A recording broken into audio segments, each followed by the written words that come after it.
अस्सलाम वालेकुम, मैं हूं डॉक्टर इरफान अहमद। आप देख रहे हैं एक्सपर्ट टॉक शो।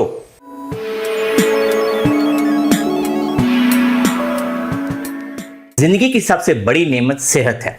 कुछ ऐसी बीमारियां होती हैं जो टाइम पे सामने आ जाती हैं, लेकिन कुछ ऐसी बीमारियां होती हैं जिनकी बरवक्त तशखीस ना की जाए तो वो हमारे लिए ख़तरनाक साबित होती हैं, जानलेवा साबित होती हैं। उनमें से एक डिजीज़ है गुर्दों का कैंसर। इस वीडियो के अंदर हम डिस्कस करेंगे कि गुर्दों का कैंसर क्या है, इसकी वजूहात क्या होती हैं, इसकी अलामात क्या होती हैं और आखिर में हम आपको ये बताएंगे कि इसका बेहतरीन इलाज क्या है। इस टॉपिक को डिस्कस करने के लिए मेरे साथ मौजूद हैं लाहौर के one of the best urology cancer surgeon doctor Irfan Ahmed. आप गुज़श्ता 30 साल से गुर्दों का कैंसर, प्रोस्टेट कैंसर और ब्लैडर कैंसर का इलाज कर रहे हैं। सबसे पहले हम डॉक्टर इरफान अहमद का शुक्रिया अदा करते हैं कि वो हमारे शो में तशरीफ़ लाए और उनसे पहला सवाल करते हैं कि डॉक्टर इरफान अहमद, हमारे नाज़रीन को ये बताइए कि गुर्दों का कैंसर क्या है और ये किस उम्र में ज़्यादा होता है। अस्सलाम वालेकुम, क्या हाल आपका इरफान। ये तो कैंसर की गुफ्तगू में आपसे मुलाकात का एक काफ़ी अच्छा सिलसिला डेवलप हो गया। ये बहुत अहम मौजू है और जिस तरह आपने अपने इंट्रोडक्शन में बताया कि गुर्दे का कैंसर एक इस तरह की बीमारी है जिसकी तशख़ीस में काफ़ी दिक्कत हो सकती है और ये आसानी से मंजर आम पे नहीं आती। गुर्दे का कैंसर आम तौर पे मिडिल एज की बीमारी है और 50s, 60s, अर्ली 70s में ज़्यादा लोग इससे मुतासिर होते हैं। तो अगर आप एज ब्रैकेट देखें तो 55 to 75 के लोग और उसमें मर्द हजरात तकरीबन दुगना ज़्यादा उनमें ये इंसिडेंस है कैंसर का ख़वातीन के मुकाबले में। ठीक है, अब डॉक्टर इरफान हमारे नाज़रीन को ये बताइए कि जो गुर्दों के कैंसर है इसकी सबसे बड़ी वजूहात क्या होती हैं।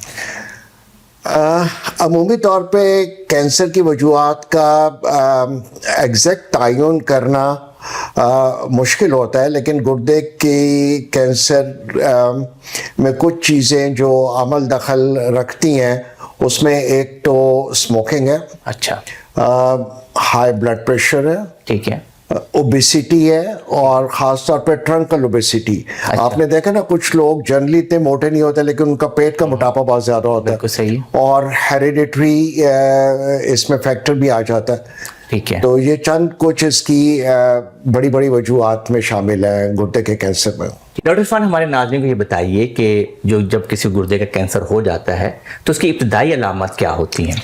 जी, जिस तरह हमने शुरू में भी बात की कि गुर्दे के कैंसर की बिल्कुल इब्तदाई सतह पे अलामात की बेस पे तशख़ीस मुश्किल होती है। गुर्दे की जो अलामात बयान की जाती हैं उसमें पेशाब में खून का आना, ठीक है, गुर्दे की जगह पे या पेट पे किसी मैस का या रसौली का नमूदार होना या कमर में दर्द का निकलना। लेकिन ये सारी अलामात जो है ये थोड़ी सी एडवांस स्टेज पे होती हैं। ठीक है, गुर्दे की कैंसर जब बिल्कुल इब्तदाई सतह पे होता है, स्टेज 1 का जो कैंसर होता है उसमें अमूमी तौर पे ये अलामात ज़ाहिर नहीं होती और गुर्दे का कैंसर अक्सर औकात डायग्नोज होता है अल्ट्रासाउंड जो किसी और वजह से किया जाता है। अच्छा जी, तो इसीलिए इसको कहते हैं इंसिडेंटल फाइंडिंग अच्छा, ऑफ अर्ली रीनल कैंसर। ठीक है। अच्छा, आप ये इससे फ़र्ज़ करें कि जिस बंदे को ये कैंसर डायग्नोज हो रहा है, आपको लगता है कि ये इंसिडेंटल डायग्नोज हो गया, तो उसको फर्दर कंफर्मेशन किस तरह से करते हैं। एक डाउट हो गया जिस बंदे को इसमें बहुत ज़रूरी है, एक तो मैंने आपको बताया कि अलामात है, पेशाब में खून आ रहा है या गुर्दे में कोई आपको बोझ या उधर कोई स्वेलिंग महसूस हो रही है या आपको इंसिडेंटली किडनी में कोई सॉलिड मैस मिल जाता है, ठीक है, तो उसकी मज़ीद तशख़ीस बहुत ज़रूरी है in the form of ultrasound और CT स्कैन। सीटी स्कैन, जी, CT स्कैन से इसकी कंफर्मेशन हो जाती है। क्या इसके अंदर बायोप्सी का भी रोल है। बायोप्सी का बहुत महदूद रोल है। आम तौर पे तशख़ीस के हवाले से बायोप्सी रिकमेंड नहीं की जाती। ठीक है, वो क्योंकि इतना महदूद रोल है तो बेहतर है इस गुफ्तगू में हम उसकी तरफ हम ना जाए। इसका मतलब कि बहुत सिंपल थे, यानी कि आप समझिए कि अल्ट्रासाउंड और सिटी स्कैन, ये दो बेसिक टेस्ट हैं जो हमें क्लियर डायग्नोसिस बनाने में हेल्प कर देते हैं। जी, किडनी का कैंसर अमूमी तौर पे सीटी स्कैन पे डायग्नोज करके और उसी पे इसके इलाज किया जाता है। इसके लिए और कोई फैंसी ज्यादा टेस्ट्स नहीं चाहिए होते। ठीक है, इसका मतलब ये बहुत महंगा डायग्नोसिस भी नहीं होता इनके, और किसी को है तो डायग्नोसिस सिंपल है, अल्ट्रासाउंड सिटी स्कैन से। अच्छा, अब डॉक्टर इरफान हमारे नाज़रीन को ये बताइए कि अगर किसी को पता चल गया कि इसको गुर्दे का कैंसर है तो उसकी स्टेजिंग कैसे आप लोग करते हैं कि ये स्टेज 1 है, स्टेज 2 है, तो कितना ये खतरनाक है? मैंने पहले भी आपके प्रोग्राम में एक दफ़ा बताया था कि व्यूअर्स के लिए हम पेशेंट के हवाले से बताते हैं early stage cancer which is localized cancer, locally advanced cancer और स्प्रेड कैंसर जो मेटास्टैटिक है। तो अर्ली कैंसर की फिर सब स्टेजेस होती हैं कि किडनी में कैंसर जो है उसका हुजम कितना है सेंटीमीटर के हिसाब से, ठीक है जी, और वो अगर उससे बड़ा है लेकिन still localized to the kidney, या किडनी के अपने इर्द गिर्द की चीजों को, किडनी के इर्द गिर्द की फैट को उसने इन्वॉल्व किया हुआ है, या वो किडनी से निकल के जिगर में या लंग्स में मुंतशिर हो गया। तो ये मुख्तलिफ स्टेजेस होती हैं किडनी कैंसर की, और इनकी तशखीस में भी सीटी जो है वो बहुत कारआमद है। डॉक्टर इरफान, आपने हमें ये बता दिया कि जो कैंसर की जो स्टेजेस हैं उनमें मेनली 2 चीज़ें हमें समझ आई है कि या तो कैंसर किडनी के अंदर ही है और अभी नहीं फैला, या ये है कि वो फैल के मुख्तलिफ आर्गन के अंदर चला गया है। तो हमें ये बताइए कि जो गुर्दे का कैंसर है वो किस किस आर्गन में ज़्यादा जाता है? गुर्दे का कैंसर ज़्यादातर मुंतशिर होता है खून के ज़रिए। अच्छा जी। और इसके जो अदर ऑर्गन्स जिसमें ये मोस्ट कॉमनली मुंतशिर होता है वो लंग्स और फिर लिवर है। तो इसीलिए जब इसके लिए हम तशखीस को कंफर्म करने के लिए टेस्ट करते हैं तो हम सीटी चेस्ट और एब्डोमेन करते हैं। उसमें अगर इसके कुछ असरात लंग्स में या लिवर में हो तो वो भी जाहिर हो जाते हैं। ठीक है, अब यहाँ तक तो हमें समझ आ गई कि अब ये कैंसर की 2 टाइप्स मेनली बनती नजर आती हैं कि एक लोकलाइज है और एक मुंतशिर होकर दूसरे आदमी में चला गया। अब हमें ये बताइए कि किसी को लोकलाइज है, स्टेज 1 का ही कैंसर है, उसका क्या इलाज होगा? किडनी कैंसर का प्राइमरी इलाज सर्जिकल रिमूवल है। ठीक है जी। किडनी कैंसर में हम कीमोथेरेपी नहीं देते, किडनी कैंसर में रेडिएशन नहीं की जाती। अच्छा। किडनी कैंसर में जहाँ पे कैंसर है उस पूरे किडनी को या पार्ट ऑफ द किडनी को रिमूव करना पड़ता है। ठीक है। अगर किडनी का कैंसर छोटा है और उसके एक पोल पे है और हम उसको सेफली रिमूव कर सकते हैं while securing the good kidney, ठीक है जी, तो वो करना चाहिए। इसको पार्शियल नेफ्रेक्टमी या नेफ्रॉन स्पेयरिंग सर्जरी कहते हैं। ठीक है। इसमें हम गुर्दे का सिर्फ वो हिस्सा रिमूव करते हैं जो कैंसर से मुतासिर है, और जो गुर्दे का नॉर्मल हिस्सा है उसको प्रिजर्व करते हैं। ठीक है जी। अगर किडनी का कैंसर बड़ा हो, से फॉर एग्जांपल 7 सेंटीमीटर से बड़ा है, या किडनी में किसी इस तरह की लोकेशन पे है कि किडनी को सेव करना पॉसिबल नहीं है, तो फिर पूरे गुर्दे को निकाला जाता है जिसको रेडिकल नेफ्रेक्टमी कहते हैं। अच्छा। And this is usually for early stage kidney cancer very successful treatment. अच्छा, अभी लोगों के दिल में ये सवाल आएगा कि अगर फॉर के किसी का गुर्दा रिमूव कर दिया गया है तो एक गुर्दे पे कैसे वो सर्वाइव करेगा? जी बिल्कुल, जिंदगी ठीक गुजरती है। अच्छा। हाँ, एक गुर्दा अगर आपका फंक्शन ठीक कर रहा है तो आपकी नॉर्मल जिंदगी की रूटीन में कुछ फर्क नहीं पड़ता। कोई फर्क नहीं पड़ता। अच्छा डॉक्टर साहब, हमें ये बताइए कि जो कैंसर मुंतशिर हो जाते हैं, दूसरे आर्गन में स्प्रेड कर जाते हैं, तो वहाँ पे भी क्या सिर्फ सर्जरी का ही रोल है या फिर और टीम मेंबर जो होते हैं डॉक्टर के अंदर वो इन्वॉल्व हो जाते हैं? किडनी का कैंसर अगर हम स्टेज वाइज लें तो इसका जो स्टेज 1 कैंसर है, जो जिसका मतलब है कि ये बहुत छोटा सा है और गुर्दे तक है, ठीक है जी, उसमें जब हम ऑपरेटिव ट्रीटमेंट करते हैं तो इसका जो 5 ईयर सर्वाइवल रेट है वो तकरीबन 95 to 98% है। ठीक है जी। अगर ये स्टेज 2 पे चला जाए, इसका मतलब है वो स्टिल गुर्दे तक है लेकिन उसका साइज काफी बड़ा है, तो इसका सर्वाइवल रेट ड्रॉप होके 70-71% पे आ जाता है। ठीक है जी। अगर ये मुंतशिर होके से फॉर एग्जांपल लंग्स या लिवर में चला जाता है तो इसका सर्वाइवल रेट लेस देन 20 पे आ जाता है, इट्स अराउंड 20%। 20%। लेकिन अगर हम ओवरऑल देखें गुर्दे का सर्वाइवल तो वो अराउंड 70 to 75% है गुर्दे कैंसर का। ठीक है। 5 year सर्वाइवल रेट। ठीक है। अब आपने इलाज की बात की, सर्जिकल इलाज जो है उससे तो हम गुर्दा रिमूव कर सकते हैं, ठीक है, या पार्ट ऑफ किडनी रिमूव कर सकते हैं। जी जी। अगर वो लंग्स में फैला हुआ है और मल्टीपल उसके मेटास्टेसिस है, ठीक है जी। तो उसमें सर्जरी से वो नहीं निकाले जा सकते। ठीक है जी। फिर आजकल इसमें ट्रीटमेंट में बहुत ज़्यादा एडवांसमेंट हो गई है। हम इसमें इम्यूनोथेरेपी देते हैं, टारगेटेड थेरेपी देते हैं, ठीक है जी। मोनोक्लोनल एंटीबॉडीज है वो देते हैं। ठीक है जी। लेकिन ये सारा कुछ एक सपोर्टिव और पैलिएटिव मैयर्स में आता है। ठीक है। इसमें जो कैंसर है उसका मुकम्मल खात्मा जो है वो मुश्किल होता है। तो क्या जब ये कैंसर फैल जाता है वहां पर भी कीमोथेरेपी या रेडिएशन का कोई रोल नहीं रहता? गुर्दे के कैंसर के हवाले से कीमोथेरेपी या रेडिएशन का कोई ज़्यादा रोल नहीं है। ठीक है। गुर्दे के कैंसर में सर्जरी का रोल है।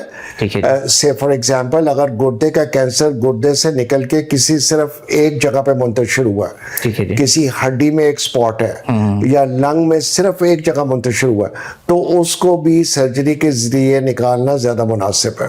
ठीक है। लेकिन अगर उसकी जो मेटास्टेसिस है वो इस तरह की है कि मल्टीपल साइट्स पे है, तो फिर हम अद्वियात या जिस तरह मैंने कहा इम्यूनोथेरेपी से इलाज करते हैं।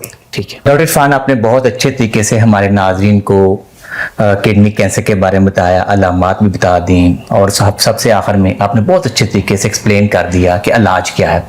अब कुछ ऐसे सवाल हैं जो मरीज के लवाहिकीन के जहन में आते हैं, मरीज के जहन में आते हैं। तो सबसे पहला सवाल जो मरीज के जहन में आता है कि अगर फर्ज करें किसी को गुर्दे का कैंसर हो गया, अब वो बाय चांस पूरी बॉडी में फैल गया होगा, तो क्या आप लोग फिर भी उसकी सर्जरी करते हैं? ये अच्छा सवाल है। इसमें अगर गुर्दे का कैंसर है जो बाकी आज़ा में मुंतशिर हुआ है, तो कुछ सूरतों में गुर्दे की सर्जरी ज़रूरी होती है। मिसाल के तौर पे गुर्दे के कैंसर से वो मरीज़ कॉन्टीन्यूसली ब्लीड कर रहा है, अच्छा जी, या उस गुर्दे के कैंसर की वजह से वो शदीद दर्द में मुब्तला है, ठीक है जी, ठीक है, या हम ये समझते हैं कि गुर्दे के कैंसर निकालने से उसका कैंसर लोड बहुत कम हो जाएगा और फिर हम जो अद्वियात इस्तेमाल करेंगे वो बेहतर तौर पे असरअंदाज हो सकेंगी, ठीक है जी। तो ये कुछ एक वजूहात हैं जिसमें सर्जरी करना बेहतर होता है। लेकिन जब हम ये सर्जरी करते हैं तो इसको हम रेडिकल या कामिल नेफ्रेक्टमी नहीं कहेंगे, इसको हम टोटल नेफ्रेक्टमी या पैलिएटिव नेफ्रेक्टमी कहेंगे, ठीक है, जिसमें हम मरीज का कैंसर का लोड कम कर रहे हैं, ठीक है जी, ताकि उसको और कुछ तरीकों से उसका इलाज ज्यादा बेहतर तौर पे कर सके। ठीक है। यहाँ पे एक और सवाल बड़ा इंपॉर्टेंट है डॉक्टर इरफान, कि कई दफ़ा ये देखा गया है कि आप लोग पार्शियल नेफ्रेक्टमी की है, कुछ गुर्दे का पीस निकाला, अब डर ये होगा कि साहब कि अगर आपने जो पीस निकाला है तो क्या दूसरे जो बकाया बच गया है गुर्दा उसमें कैंसर ना फैल जाए, इसके बारे में आप किस तरह से नाज़रीन को समझाएंगे?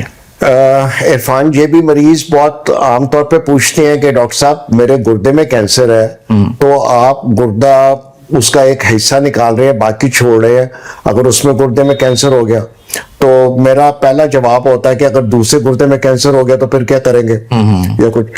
तो गुर्दे का कैंसर एक इस तरह की बीमारी है कि अगर हम इसको सेफ मार्जिन के साथ निकाल लें, इसका सेफ मार्जिन बहुत ज्यादा नहीं होता, हमारा जो रिसेक्टेड जिस मार्जिन से हम निकालते हैं वो नेगेटिव फॉर ट्यूमर होना चाहिए, ठीक है, तो बाकी गुर्दा सेफ होता है, ठीक है, उसमें इस कैंसर के असरात अमूमी तौर पे नहीं होते, ठीक है, और सिर्फ इस खदशे से कि बाकी गुर्दे में कैंसर ना हो जाए पूरा गुर्दा निकालना मुनासिब नहीं है, क्योंकि गुर्दे की ऑब्वियसली अगर हम 60 या 70% गुर्दा सिक्योर कर सकते हैं तो वो मरीज की हेल्थ के लिए वो बहुत फायदेमंद है, बहुत मुफीद है।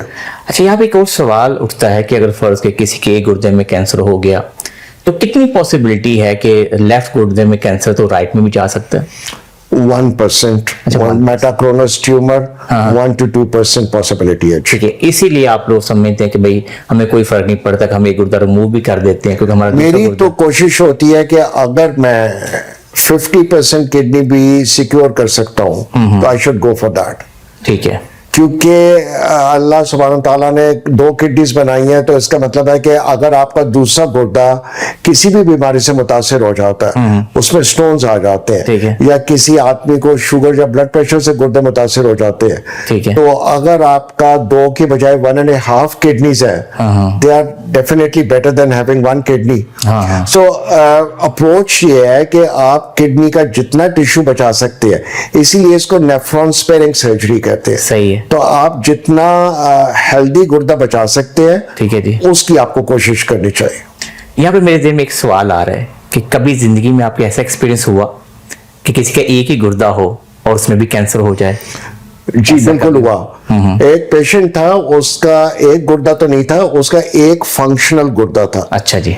दूसरा गुर्दा एंड स्टेज था, और एक दूसरी मुझे याद है पेशेंट जिसकी एक साइड की नेफ्रेक्टमी हो चुकी थी बिकॉज ऑफ स्टोन डिजीज। ठीक है जी।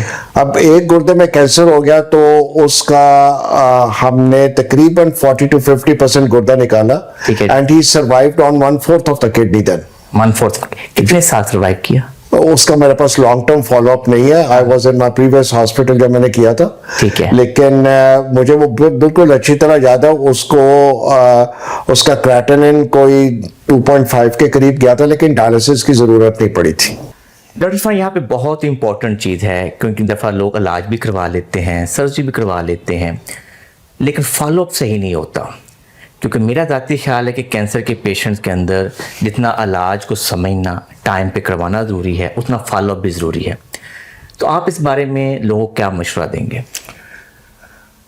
किसी भी कैंसर की तरह गुर्दे के कैंसर में इलाज के बाद फॉलोअप बहुत ज़रूरी है। इसका फॉलोअप बहुत आसान है जी। सिर्फ पीरियोडिकली अल्ट्रासाउंड या सीटी स्कैन किए जाते हैं। कितनी देर के बाद? But they have to be continued for at least 9 years, 9 साल तक। 9 साल तक। शुरू में हम 6 महीने पे करते हैं। ठीक है जी। फिर साल के साल। ठीक है। 5 साल मुकम्मल होने के बाद 7वें साल पे और फिर 9वें साल पे। ठीक है। 9 साल तक अगर रिकरेंस ना हो तो हम उस पेशेंट को एक सेफली डिजीज फ्री लेबल कर सकते हैं। But mind you, kidney cancer में इट्स नोन के मेटास्टेसिस बहुत देर बाद भी आ सकती है। We have seen metastasis after 25-25 years। हाँ, मेटास्टेसिस मतलब ये कि जो हमारे दूसरे ऑर्गन के अंदर, किसी दूसरे ऑर्गन में उसके जो स्प्रेड है, it's been noted after 25, after 32 years, that has been reported. किसी को गुर्दे का कैंसर हुआ, हाँ, वो लोकलाइज रहा और पता लगा 25 साल के बाद वो उसकी ट्रीटमेंट हो गया। अच्छा, ट्रीटमेंट भी हो गया। पेशेंट हैज बीन फाइन, वो गुर्दा निकल गया। ठीक है। 25 साल के बाद कई जगह उसकी सेकेंडरी जो है वो मेटास्टेसिस डेवलप हो गया, but it's extremely rare, very rare. अच्छा, मुझे बताइए, इससे बचने के लिए लागू सावधान कि जिसको बेचारे को कैंसर है वो तो ये भी सोचेगा कि जैसे आपने बता दिया कि 25 साल के बाद भी आपने देखा है, तो उसके लिए क्या स्क्रीनिंग करते हैं साइड बाय साइड? कोई लंग्स का, लीवर के टेस्ट का? कुछ भी नहीं है। आपने पेशेंट अगर 9 साल तक कैंसर फ्री रहता है, ठीक है जी, तो you have to tell the patient that you are cancer free, go and enjoy life. ठीक है जी। जो मैंने सिचुएशन बताई दैट्स एक्सट्रीमली रेयर, तो उसके लिए कोई हम वो प्रोटोकॉल नहीं बना सकते। वीडियो के आखिर में हम डॉक्टर इरफान अहमद का शुक्रिया अदा करते हैं, जिन्होंने ना सिर्फ आज गुर्दे के कैंसर के बारे में डिटेल डिस्कशन की और इंतहाई आसान और सादा अंदाज में आपको समझाया। ये दिन रखिए कि डॉक्टर इरफान के साथ हमारी ऑलरेडी पहले 2 से 3 सेशन हो चुके हैं। अगर आपको प्रोस्टेट कैंसर के बारे में इंफॉर्मेशन लेनी है तो ये बड़ी ज़बरदस्त वीडियो है, बहुत पॉपुलर है, इसको ज़रूर देखिए। अगर फर्स्ट पे किसी को ब्लैडर कैंसर के बारे में इंफॉर्मेशन चाहिए तो ये वीडियो का लिंक लगा हुआ है, यहाँ पे उसका टाइटल है, प्लीज़ इसको ज़रूर देखिएगा। मैं उम्मीद करता हूँ कि किडनी कैंसर के ऊपर, गुर्दे के कैंसर के ऊपर आपको हमारी वीडियो पसंद आई होगी। अगर आपको ये वीडियो पसंद आई है तो इसको लाइक और शेयर कीजिए, हमारे चैनल को सब्सक्राइब कीजिए और बेल आइकन को जरूर क्लिक कीजिए ताकि आपको हमारी नई वीडियोस के बारे में आगाही हो। अल्लाह हम सबका हामी नासर हो। अल्लाह हाफिज़।